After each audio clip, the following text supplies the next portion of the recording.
warahmatullahi wabarakatuh. Waalaikumsalam warahmatullahi wabarakatuh. Kita mulai perkuliahan hari ini dengan membaca basmalah bersama-sama. Bismillahirrahmanirrahim. Sehat hari ini? Alhamdulillah. Bahagia hari ini? Bahagia. Bahagia ya. Nah, di pertemuan kelima ini kita sudah berapa kali pertemuan?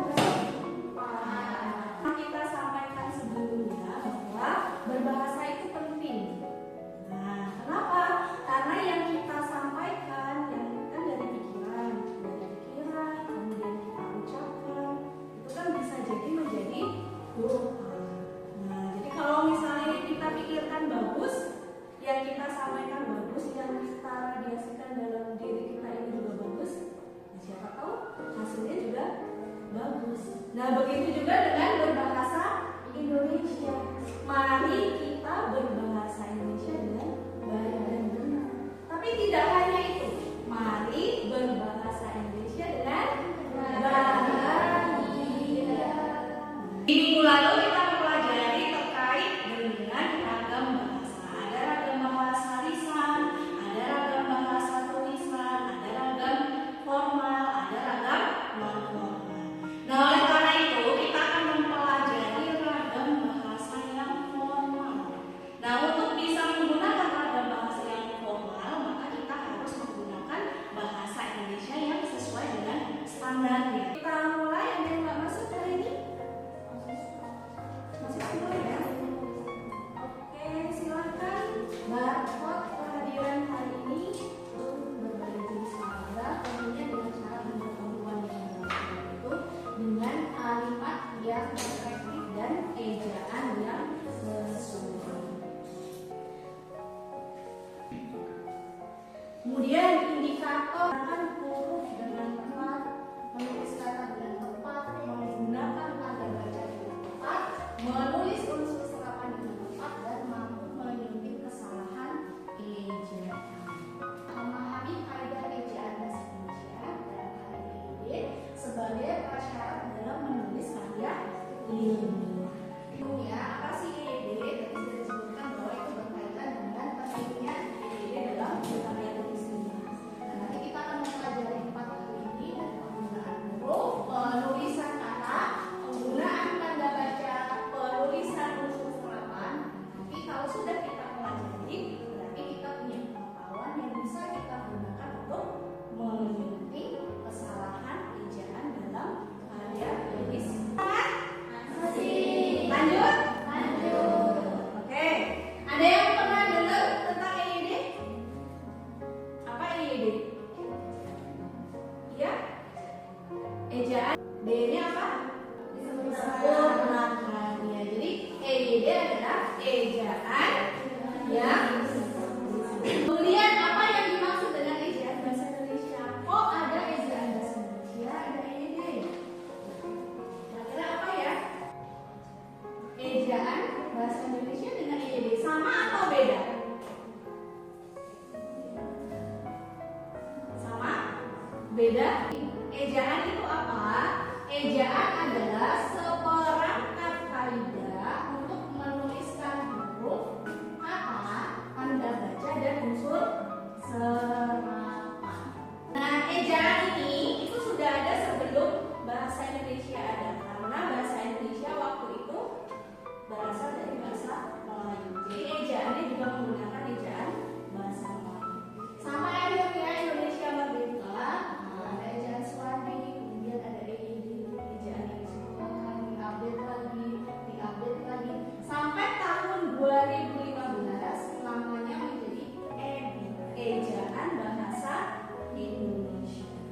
Nah, kemudian diperbaharui lagi pada tahun 2022, namanya kembali menjadi EBI, ejaan yang disempurnakan. Tapi kali ini edisinya edisi 5. Nah, kenapa ejaan itu berubah gitu ya? Mengapa ejaan itu mengalami perubahan? Nah, ada beberapa hal, misalnya perkembangan bahasa Indonesia. Berarti bahasa Indonesia berkembang gitu ya. Perubahan ini kalau kita lihat itu mencakup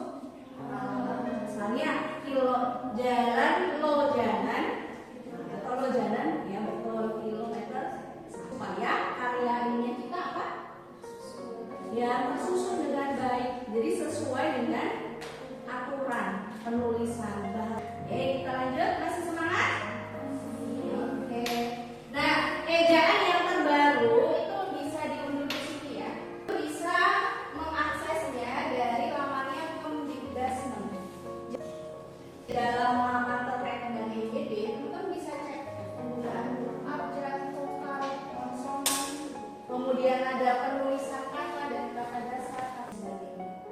Kemudian di penggunaan huruf juga ada bagaimana sih penggunaan huruf kapital. Nah, di sini ada aturannya. Ini adalah huruf kapital digunakan sebagai huruf pertama unsur nama orang. Jadi kalau teman-teman tulis nama di makalahnya itu kan diawali huruf kapital.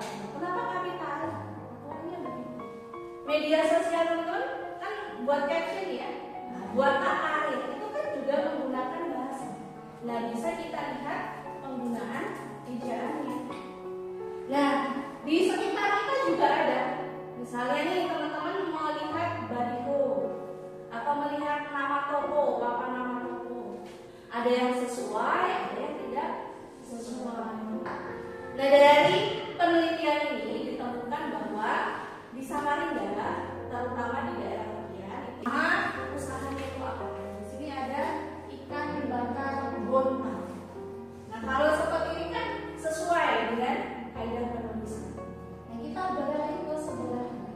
Di sini ada unsur bahasa Inggris, betul. Jadi ada unsur bahasa Inggris, ada unsur bahasa Indonesia. Nah, ini kan ada aturannya dalam ini. Bagaimana kalau ada unsur asing yang masuk ke bahasa Indonesia? Di Instagram, oke, di Instagram ada kasus seperti ini ya. Nah, biasanya apa? Mereka membahas apa?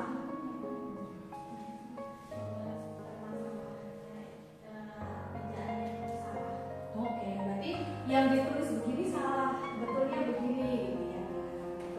Jadi tulisan ini diangkat karena ada fenomena.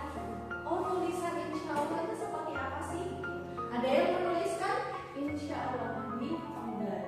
Ada yang menuliskan insya Allah di. Ini sebenarnya bisa kita lihat dari pedomannya. Nah, dari kasus seperti ini kita juga bisa melihat bahwa hal-hal yang dekat dengan sehari-hari itu memerlukan kira-kira apa? Di sini. Selain di sini ini kan kalau insya Allah penulisan seperti apa itu kan terkait pikiran ya, oh yang betul seperti ini. Tapi kita juga harus mengedepankan manusia yang harus memiliki rasa sosial. Ada yang bisa memberikan pendapatnya? Oh ya, silahkan.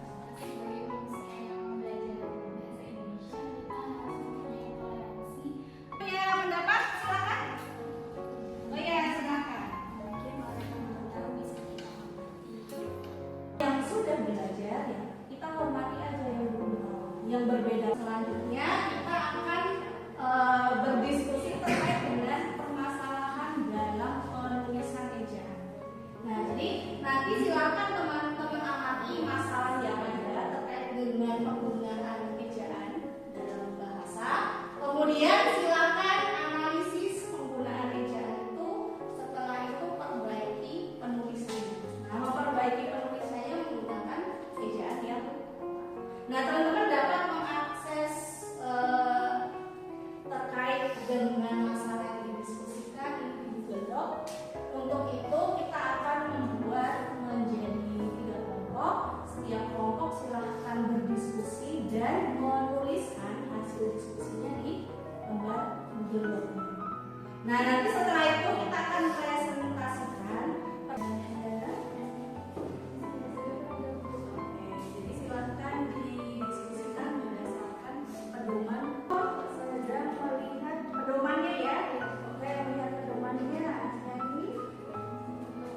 Oke, sedang menganalisis ya. Analisis penggunaannya. Oke. Tadi diskusi